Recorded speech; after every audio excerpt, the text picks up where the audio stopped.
গ্রামের যুবক ছিল, নাম তার রাহুল। রাহুলের পরিবার খুব গরিব ছিল এবং তার বাবা মা দুজনেই কঠোর পরিশ্রম করে সংসার চালাতেন। রাহুলের ইচ্ছে ছিল ভালো শিক্ষায় শিক্ষিত হয়ে নিজের এবং পরিবারের ভাগ্যের পরিবর্তন করা। কিন্তু গ্রামের লোকেরা বলতো, এটা তো অসম্ভব, তুমি কি শহরে পড়াশোনা করবে?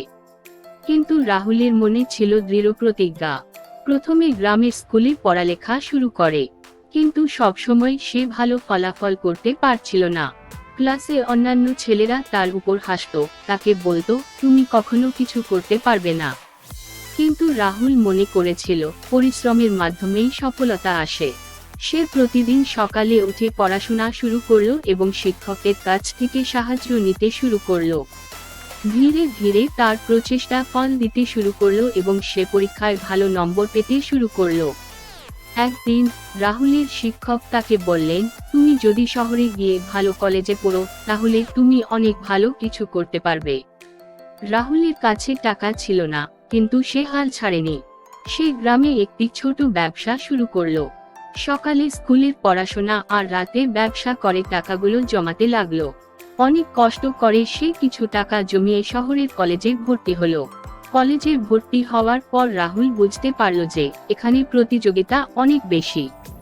কিন্তু সে কষ্ট করে পড়তে লাগলো। শিক্ষকদের কাছ থেকে সাহায্য নেওয়া, বইয়ের জন্য লাইব্রেরি সময় দেওয়া, সবকিছুতে তার মনোনিবেশ ছিল। একদিন কলেজের বার্ষিক পরীক্ষায় সে প্রথম স্থান অধিকার করল।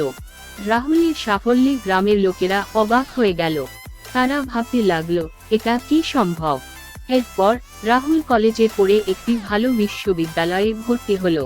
সেখানেও সে তার কঠোর পরিশ্রম অব্যাহত রাখল। বিভিন্ন প্রতিযোগিতায় অংশগ্রহণ করল এবং নানা পুরস্কার অর্জন করল। অবশেষে রাহুল একটি বড় কোম্পানিতে চাকরি পায়।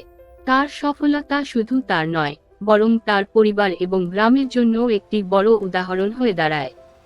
রাহুল বুঝতে পেরেছিল, জীবনে সাফল্য অর্জনের জন্য শুধুমাত্র প্রতিভা নয়, বরং কঠোর পরিশ্রম, সংকল্প এবং সঠিক মনোভাবও প্রয়োজন। সে গ্রামে ফিরে এসে ছেলেমেয়েদের পড়াশোনা এবং ভালো স্বপ্ন দেখতে উদ্বুদ্ধ করতে শুরু করে। গ্রামের যুবকদের মধ্যে সে নতুন আশা জাগিয়ে তোলে।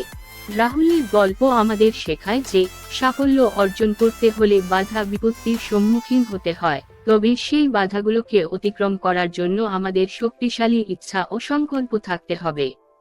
সব সময় মনে রাখতে হবে, অসম্ভব বলে কিছু নেই, আমাদের ইচ্ছা আর পরিশ্রমেই আমাদের সফলতা নিহিত।